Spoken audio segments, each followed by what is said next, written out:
This is the BBC. This podcast is supported by advertising outside the UK. BBC Sounds. Music, radio, podcasts. Mid-May on a path in Hyde Park.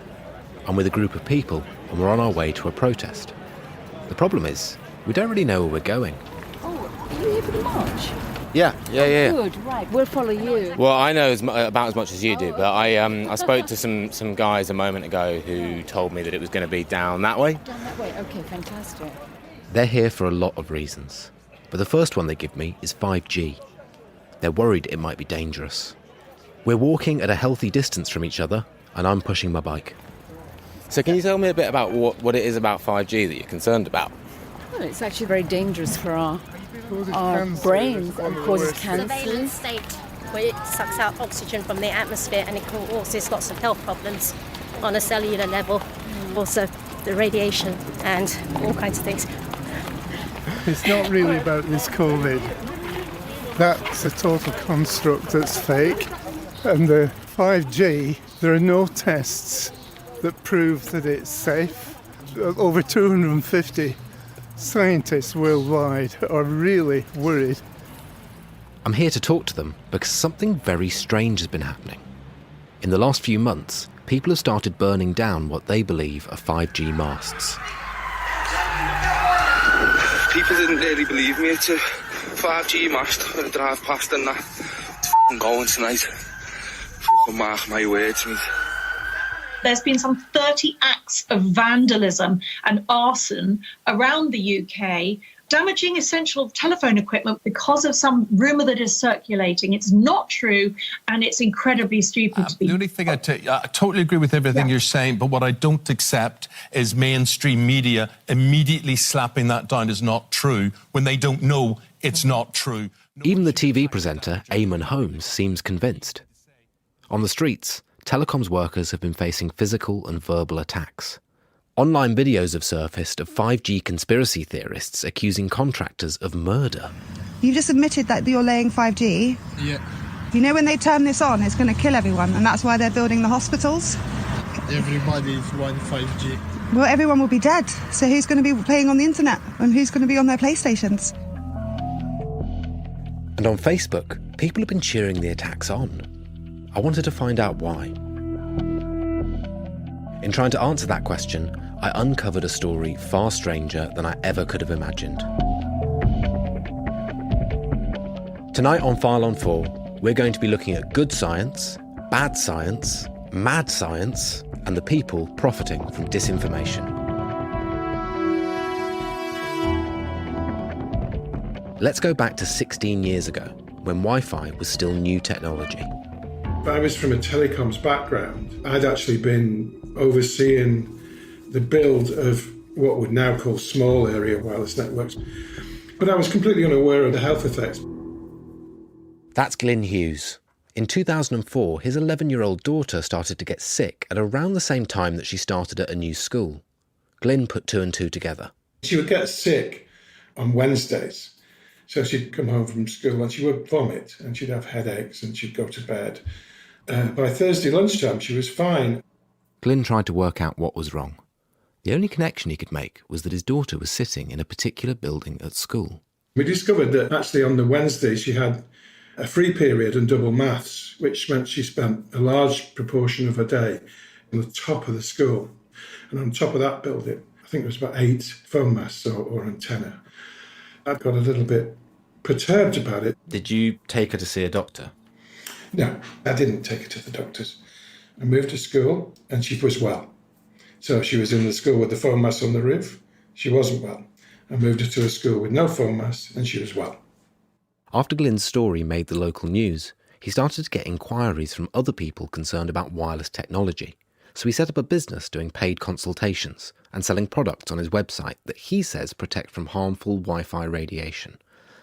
There's a large net to hang over your bed for £1,500, right down to a hoodie or woolly hat. The business was scraping by, but then... About 3 or 4 years ago, it was as though suddenly, the cloak was taken off and people started to wake up And so it took off and it's grown. And last year we turned over nearly £1 million. This year we're on course for 3 million. That's the level of growth we're seeing. 3 million? That's a phenomenal amount of money.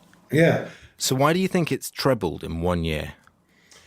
But that was probably the 5G corona link. Do you think there's any relationship between wireless communications and coronavirus? I think a damaged immune system would make corona worse, and I do believe that EMFs do damage the immune system. So yes, I do. EMFs are electromagnetic frequencies. They're the mechanism by which all wireless communications are transmitted, from mobile phones to 5G. Glyn Hughes isn't the only one who's seen his services in higher demand since the coronavirus crisis started. We were the last in a long line of journalists calling up Dr. David Robert Grimes, and frankly, he's getting a bit bored of it. Unbelievably. I think I've been debunking this stuff since 2016, although I would say in the last 4 months, I'm getting about 3 requests a week, 4 requests a week, when on average that would have been maybe 1 request every 2 months in previous years. David Robert Grimes is a physicist by training, with a specific focus on cancer biology. But he also does a lot of work debunking what he sees as bad science, specifically science that fuels conspiracy theories. These rumors and these myths, they're not even new. So I am essentially debunking the same things over and over and over again. You do experience a little bit of fatigue with that. Okay, so I'm really sorry, but could you explain the science of this to us? Yeah, I absolutely can. So your home Wi-Fi devices and indeed your 5G devices all operate at radio frequency. And you'll often hear that called electromagnetic radiation. And that sounds very frightening, but radiation essentially just means the transmission of energy through space or a medium. And all light is electromagnetic energy. And it turns out that the kind of radio frequency waves we're talking about, the ones that people get so upset about, have much, much, much less energy than even visible light. If you're really scared of 5G, light bulbs should terrify you. But in fact, neither should. What really matters when it comes to electromagnetic radiation is its ability to what's called ionize. And in doing so, it can cause DNA damage and eventually lead to things like cancer. And most certainly, radio frequency light does not have enough energy to do this. We often hear that 5G is more powerful than 4G or 3G, but actually it's just more efficient. 5G uses the same frequencies as previous iterations, but it does so in a more effective way. And the reason that David Robert Grimes is so convinced that non-ionising radiation from things like Wi-Fi and 5G doesn't cause harm is because backing up the physics is a whole host of rigorous scientific studies. I asked him to give me some specific examples. There's been studies done in Denmark, for example, that have, over many, many years, over 100,000 participants in them to see if their rates of brain cancers have gone up. And no, they have not. There's also American studies that looked at cell phone use. And it turns out we have not seen a corresponding rise in cancers that you might think would be associated with that. But he warns that any single study on its own doesn't prove much. I think we have to be very cautious of the phenomena of cherry picking. Often a study is flawed for whatever reason. They get, say, a statistical outlier that skews the result, which is why you never trust individual studies. Individual studies should be viewed as data points. When you put them all together, a pattern emerges. And this is how scientists draw conclusions. Prior to the COVID pandemic and the explosion of misinformation linking it to 5G, news reports tended to give a lot more prominence to the idea that electromagnetic radiation given off by mobile phones and wireless internet might pose some dangers. And though you can't see it, a lot of people believe that electromagnetic radiation from the devices we've come to love could be causing some serious health problems. The 5th generation of wireless technology, or 5G as it's being rolled out worldwide without safety testing. Let me say that again, without safety testing. Back in 2007, when similar fears were being expressed about the introduction of Wi-Fi, BBC Panorama broadcast this film. The British government is determined to catch this Wi-Fi wave and is installing the technology in all our schools. But does long-term exposure to Wi-Fi carry any health effects. Decrease in short-term memory, increases in the number of cancer incidences, and so on. I mean, there's a large number of various areas here. And yet we're told by the authorities in the UK there are no known adverse health effects. Well, that's very odd, I must say. Around the same time as this BBC broadcast, a clinical psychologist in Germany called Michael Witthöft was investigating what are known as chronic somatic conditions, symptoms for which doctors can find no physiological cause. Headache, chronic back pain, sleeping problems, and so on. And we realized that some people attribute their very severe health conditions to environmental factors like chemicals, like sounds, like electromagnetic fields. Could these symptoms really be caused by wireless technologies? Professor Witthöft's colleagues in London wanted to find out, so they conducted a study. It suggested that those people with symptoms couldn't actually tell whether a Wi-Fi signal was on or off, which made it unlikely that electromagnetic frequencies were causing their symptoms. In that case, what could be the cause? Professor Witthöft had a theory. We were wondering whether very sensational media reports that are out there are able to trigger this condition or to amplify this condition. And so he set out to test this hypothesis, using a film. We used one of those very sensational media reports that was out there, a documentary by the BBC Panorama in 2007. My head feels hot, burning. My face feels burning. I feel like I'm going to be sick. It's Wild West country for the companies. 5-10 years from now, as the evidence grows, it might show that it's completely unsafe for certain groups of people. It was viewed by so many people, I think a couple of millions, and it therefore represented the typical case of sensational media reports at that time. So Professor Witthöft and his team used 10 minutes of the Panorama film in their experiment. They played participants the film and then led them to believe that they were being blasted with Wi-Fi radiation. They made a real show of it. We put an antenna on their heads. The antenna was connected by cable to a blinking Wi-Fi router, but the router was not producing any kind of electromagnetic field. Sitting there with a fake antenna strapped to their heads, some of the participants who'd watched the Panorama film began experiencing dramatic reactions. We were quite surprised because two of our participants told us during those 15 minutes, "Oh, please switch off the signal because my headache is becoming too strong." In the end, what the experiment suggested was quite nuanced. Watching a film about the supposed health dangers of Wi-Fi isn't enough on its own to trigger physical symptoms. But if you're the kind of person who might worry about this kind of thing, who might already have health anxieties, watching a report like the Panorama film can trigger or encourage symptoms. Yes, exactly. That would be one conclusion of our findings, right? Professor Witthöft's experiment is just one of a number of studies which demonstrate something called the nocebo effect. You've heard of placebo? Well, this is the opposite. Placebo would be you expect something good to happen to your body or your health, and by taking a pill, for instance, you believe in a good effect on your headache. Nocebo is quite the opposite. It means you anticipate and expect something harmful to happen by putting a phone to your head. You expect it might increase my headache or it might cause other adverse symptoms. And by this kind of strong expectation, you raise the likelihood that you will really feel those symptoms. Wow, that's fascinating. So what, people are actually experiencing pain? Exactly. They're not just reporting or telling or pretending they feel bodily sensations like pain or fatigue or other things. No, the brain is really producing, constructing those sensations, and they are highly real and disabling.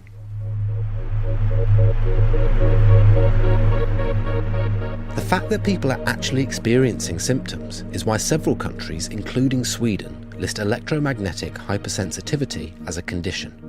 Its causes are psychological, but no less real. Michael Witthöft's findings are supported by other studies, and the World Health Organization is starting to take notice. They say that it's likely the nocebo effect plays a major role in the kinds of symptoms that people attribute to Wi-Fi radiation. So if provoking anxiety can actually make people sick, the recent explosion of the anti-5G movement is all the more worrying. And what if the worrying information comes from a respected authority? Do we want to put our children in that place? Should they become the guinea pigs? We're going to wait and count the bodies again? Dr. Deborah Davis is one of the most influential scientists sounding the alarm, and she has a huge online following. The protesters I spoke to in Hyde Park were all well aware of her work. She's very strong because she's a researcher. She's been onto it. Deborah Davis, yeah, in America. Deborah, yes, that's right. Yeah, the PhD. Yes, that's right. Yeah, a very good speaker as well. They don't take her down because she's so popular. Dr. Davis has a dazzling CV, which includes acting as a health advisor in the government of President Bill Clinton. She's authored more than 200 papers and published 3 books, including one that made Time magazine's top picks of 2010. Today, she's the president of an American non-profit called the Environmental Health Trust, which is dedicated almost exclusively to promoting the idea that wireless technology is dangerous. And since the coronavirus crisis started, traffic to her website has increased by 480%. That's not because of anything to do with coronavirus. She says that COVID is not caused by 5G.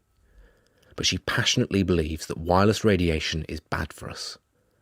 We interviewed Dr. Davis for this programme, but she later said she didn't want us to use it, because, she said, she wasn't told the context of the programme. But she also sets out her arguments in dozens of online videos. The most up-to-date research on cell phone radiation involves thousands of studies that have been done, and they are finding pretty consistently now that when you expose animal cells and human beings to cell phone radiation, you can damage their sperm, damage the quality of the babies they produce, and increase cancer, which is the most frightening to most people. Cancer Research UK and major public health bodies across the world don't agree with Deborah Davis. They say that no adverse health effect has been causally linked with exposure to wireless technologies. However, she sent us a very lengthy document in which she disagrees with them.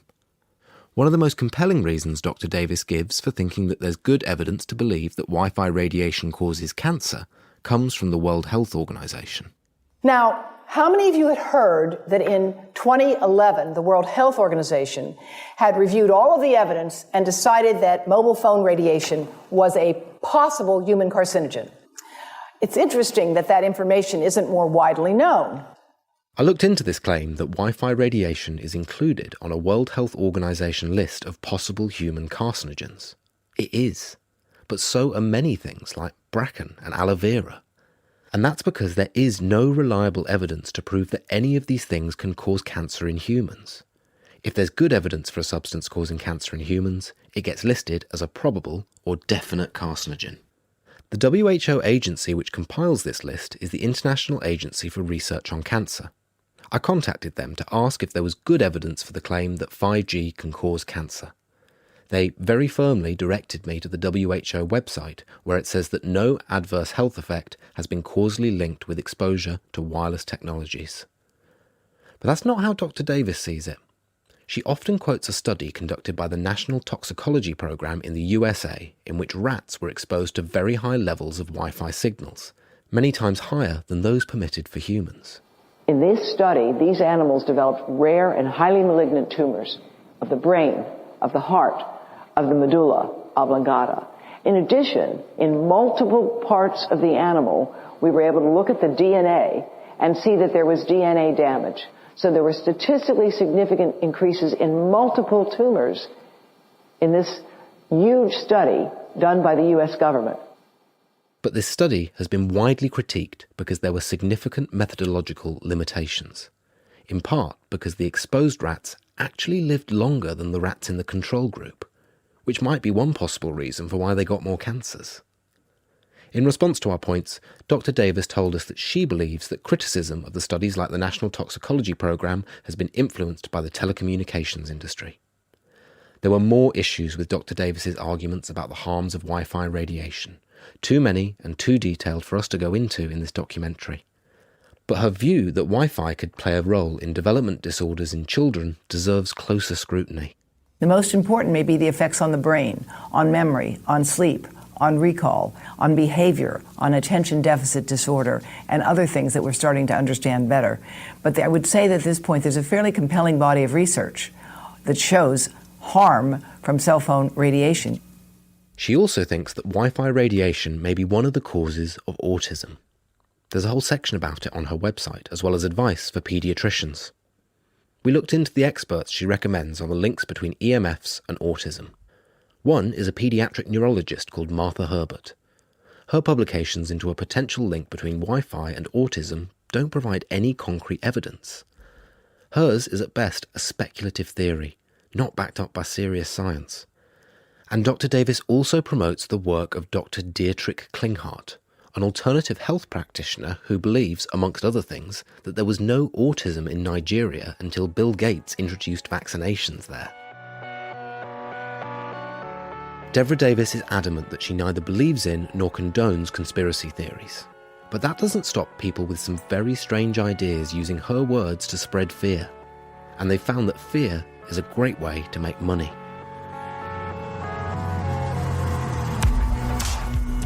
Deborah Davis's lectures were recently used in a film called 5G Apocalypse. There's a tremendous amount of sponsored research by people who are hired to do studies to find no effect. Cancer is not the main concern that I have. I'm really concerned about sperm count and about effects on pregnancy. How many of you know that last year the birth rate in this country dropped the most that it ever has in recent history, 3%. in a single year? 5G Apocalypse is being shared widely online, with more than 1 million views on YouTube. It was directed by a man called Sasha Stone. A former rock star, he's now a full-time New Age activist, and he's got some interesting views. If anyone had been observing the actual speeches of Putin since he overthrew a Zionist Sabbatean agenda in Russia from the hands of these Luciferians, it's clear that organic sentience in this world, which has become asphalted over like some huge galactic condom. Forced into compliance with these bullshit statutes and regulations, which are insisting that we all stand 6 meters apart from one another. It's a vaudeville. It's a pantomime. It's theater. It's insidious. It's ridiculous.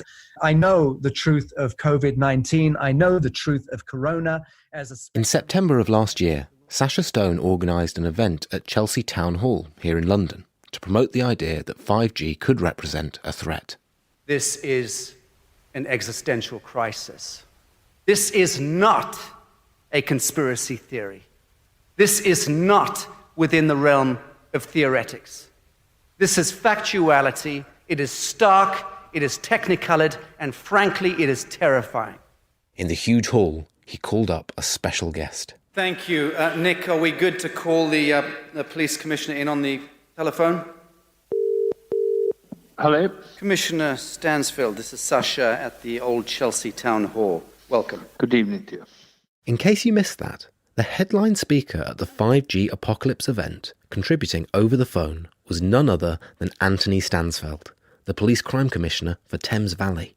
The implications of microwave radiation, it has increased exponentially, will continue to do so. And it does seriously need some very open scientific study to prove that it is safe, and I don't think we've got that at the moment. But Sasha's not just working to highlight what he sees as the existential threat of 5G. He's working with scientists to develop solutions. And one solution he's promoting comes in the form of a USB stick. It's called the 5G BioShield, and it costs more than £300. I spoke to one of Sasha's colleagues, the inventor of the 5G BioShield technology, to understand how it works. Just to kick things off, could you introduce yourself for us? I am that I am.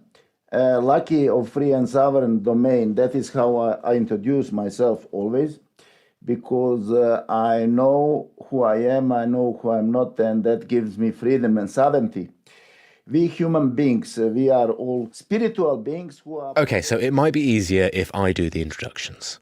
Ilya Lakisevich once worked as a physicist at several high-profile institutions in Europe. But in 2003, he left mainstream science. I did not agree with many concepts in science, and went to investigate by myself. And I made a simple measurement with which I proved that the atom consists of a ring of light, like a donut, with the centering point, which is 0 point, mind, spirit, God, which is source of energy. And I understood on that base also radiation. There is no ionizing, non-ionizing radiation like in science. There is only balanced and imbalanced radiation. Are you following me? Truth be told, I wasn't really following at all, but I thought I would have a go at trying to understand how the BioShield USB he invented works. Yes, I have explained that until now. I explained the scientific base of my invention. You should understand also, anybody should understand that is love protection. Very high frequency, the highest frequency in the universe is a frequency of love. And when you protect something with that highest frequency, nothing what is lower can penetrate it. How do you put love into the BioShield? My technology is made in a new energy way, simple, easy, cheap, and efficient. That is a simple sticker where I need 3 nanolayers. One nanolayer is glue, the other is PVC, and the third one is color. Okay, so the USB stick itself is just a USB stick. Yeah, that sticker on it, that is what is actually technology, and the USB stick is just carrier. Got you, okay. According to the website, the user doesn't even need to plug the USB stick in. The BioShield creates an 8-meter bubble of protection around anyone holding it, and that force field is extended to 40 meters if you plug it in. It might surprise you to hear that this science has been peer-reviewed. Yes, they are peer-reviewed, yes. International Journal of Science and Research. Is it particularly expensive to publish papers there? Usually it's between $50 and $100. Within the scientific community, these kinds of pay-to-publish forums are known as predatory journals. They provide the veneer of being peer-reviewed, but in fact will publish almost anything for a price. Ilya Lakisevic's most recent peer-reviewed paper includes this sentence. I used to practice sport very gladly, and I am a unique tennis coach. So if someone says their work has been peer-reviewed, you can't just take that at face value.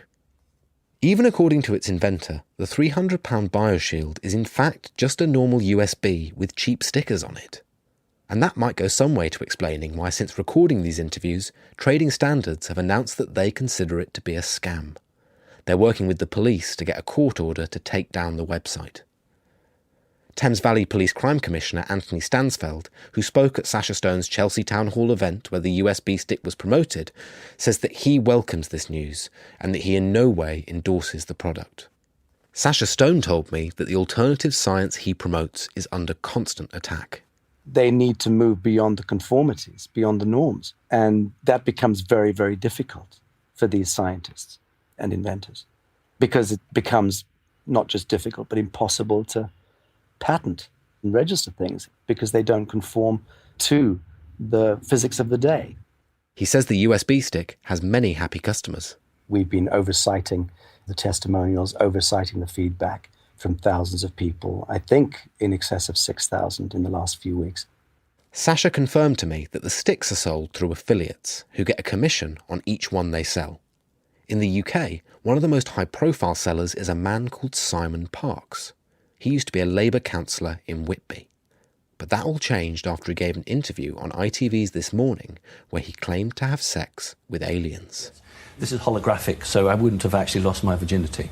What age were you then? I would be about 5 or 6. You lost your virginity at 6 years old? No, I didn't say that. It was a holographic representation. So you had a sexual encounter? With exactly, at 6 years old? Absolutely, yes. Simon is now helping to sell the BioShield, and he managed to get his followers a special deal. You know, it was buy one, get one free if you did it through my site. We're very fortunate that the BioShield company is prepared to do that with us. And any more products that ever come out from them, I will be looking for a similar sort of deal. When contacted by the BBC, The UK distributor of the BioShield rejected the suggestion that selling a £5 product for more than £300 was unreasonable, and said that there was a great deal of technical information and historical research which had gone into the product. But even if the BioShield is removed from the market, Sacha Stone's collaborators are already developing another product. It's called Presidium, and it's a nutritional supplement.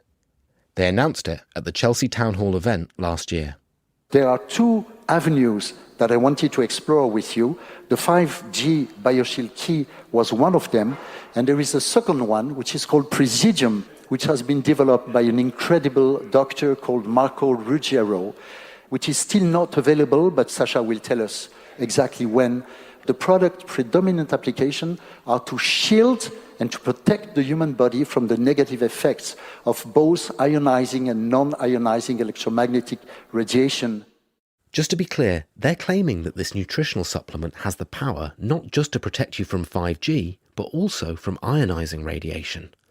That type of radiation includes things like X-rays and nuclear waste, which definitely can harm you.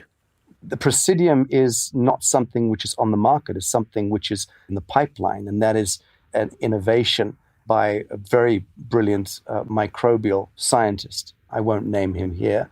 Why won't you name him? I certainly don't wish to bring his name into the public domain if he doesn't wish it to be.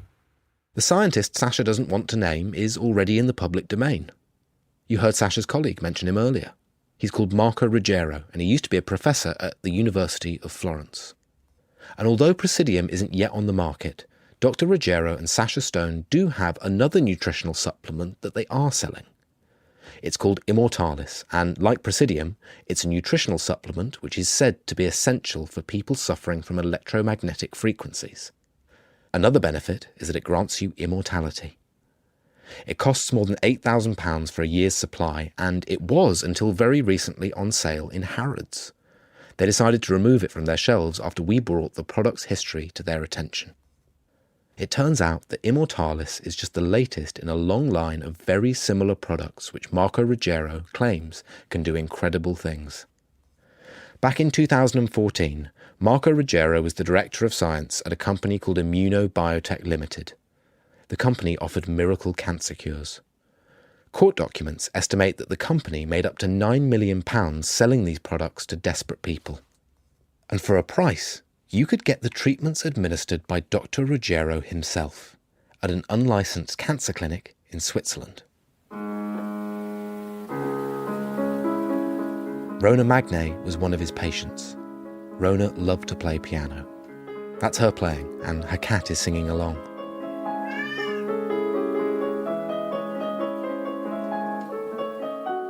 Rona died last year.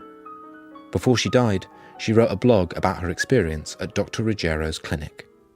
This post is about my visit to a clinic. I don't think the company who was running the clinic is running any more clinics, thank God. Rona says the company promised a money-back guarantee if patients were not cancer-free within a year. The treatment cost €2,400 per week for 6 weeks and would be administered by the inventor, Marco Ruggiero. After the clinic was launched, the cost went up to €3,000 per week. All patients were made to sign a non-disclosure agreement, forbidding us from discussing the clinic. We all signed because we were too afraid not to, afraid that this amazing breakthrough treatment would be withheld from us. I may or may not have got shrinkage. Professor Ruggiero maintains I did, but my own radiologist and surgeon could find no difference. On June 19, 2015, the clinic was raided by Swiss authorities after 5 of the people being treated there died. And although several people involved in the company have since been prosecuted, Marco Ruggiero has never been charged with any crime for his involvement. Some of the products he sold to Rona remain on sale in the UK and in Europe. We approached Marco Ruggiero for an interview, but he declined to speak to us. I wanted to see if Sacha Stone knew about any of this. So are you at all aware of the clinic that Dr. Ruggiero ran in Switzerland that was shut down by the Swiss authorities? Respectfully, I'm not going to be baited any further, Tom, about the good doctor. I think he's a remarkable talent, and I think that people like you and your family ought to be very grateful that there are innovators and scientists out there who actually care about human health and wellness in the way that a good professor does. Because it is my belief and my contention that he is a very brilliant biological scientist. So you feel he's misunderstood? I feel that I'm not prepared to discuss anything further on the matter of the good professor.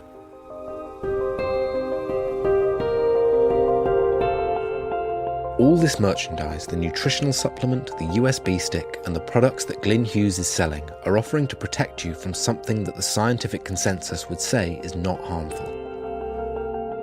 But could these products be offering people who are suffering real symptoms a placebo, and so some kind of relief? According to Dr. David Robert Grimes, trying to treat a nocebo with a placebo can actually cause real harm. What is really important is to make sure that you're getting the right intervention, and a placebo is never going to do that. And worse than that, it's also going to give a false sense of cause and effect. And in the process, you'll be confused about your own condition and your understanding of the world. In other words, a placebo might encourage people to believe that 5G causes harm, when the science tells us there's no good reason to believe that. Dr. Robert Grimes has dedicated his career to making that point over and over. Is there anything that would change his mind? If there was some very small effect that emerged and there was reputable literature that backed this up, I would change my opinion, but the evidence at the moment does not say that. So all these things really do is muddle our understanding, and they create an environment where snake oil salesmen and charlatans and misguided people can really profiteer to our collective detriment. The truth seekers who say that 5G is dangerous often use the language of science. But there's no scientific basis to most of what they say. The anti-5G movement seems driven by faith, not facts. It's faith that drives people to believe that a USB stick can offer protection from the modern wireless world. In these unprecedented times of COVID-19, when misinformation is spreading like a virus, it's understandable why some people might be more receptive to prophets of doom. What's unfortunate is that those prophecies could well be self-fulfilling and actually making people sick.